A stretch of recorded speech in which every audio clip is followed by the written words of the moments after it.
अगर आप भी चाहते हैं बिट्टू मलंगिया एंटरटेनमेंट का ऑडियो वीडियो सबसे पहले आप तक पहुंचे, तो लाल बटन को दबाकर चैनल को सब्सक्राइब करें और बेल आइकन दबाना ना भूलें।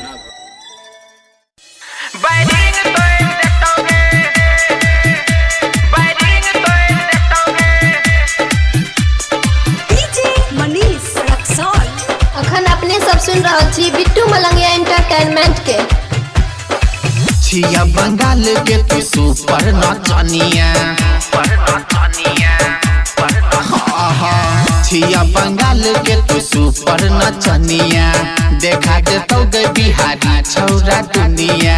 छिया बंगाल के तू सुपर नचनिया, देखा दे तो गए बिहारी छौरा दुनिया। हे गई पकड़ तो तोरा जब कैसे के हे गई पकड़ तो तोरा जब कैसे के हे, तोरा कमर में दर्द उठा देतोगे,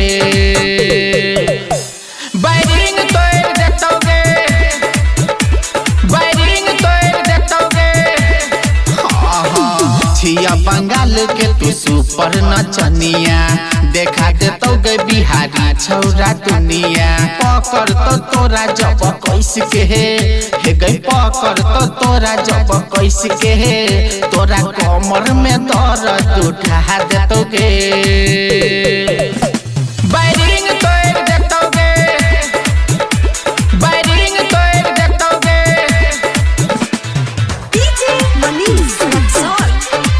डीजे बिट्टू मलंगिया मधुबनी।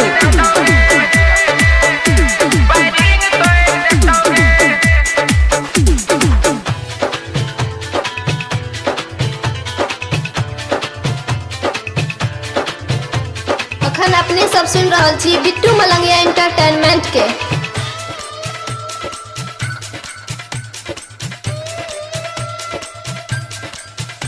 हिलाबै छै जब तू सामान पतर की, छौरा के मन में फरकै छै सुसकी, छौरा के मन में फरकै छै सुसकी। हिलाबै छै जब तू सामान पतर की, छौरा के मन में फरकै छै सुसकी।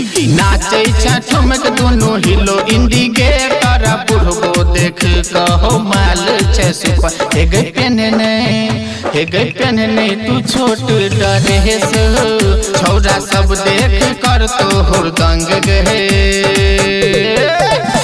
बैरिंग तोड़ देतोगे, बैरिंग तोड़ देतोगे। डीजे बिट्टू मलंगिया मधुबनी 77 837 38 0।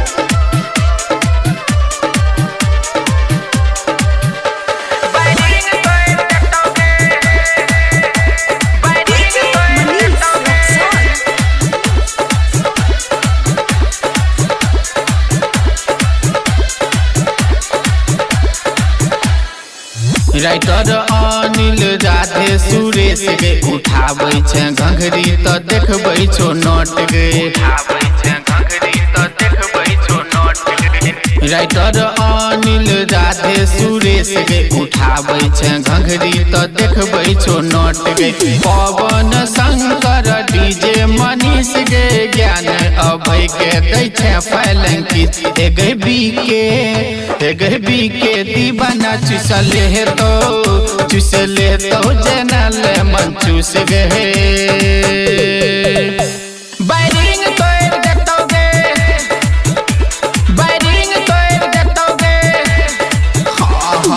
छिया बंगाल के तू सुपर नचनिया, देखा देतोगे बिहारी छौरा दुनिया। पकड़ तो तोरा जब कैसे के हे गई पकड़ तो तोरा जब कैसे के, तोरा कमर में दर्द उठा देतोगे।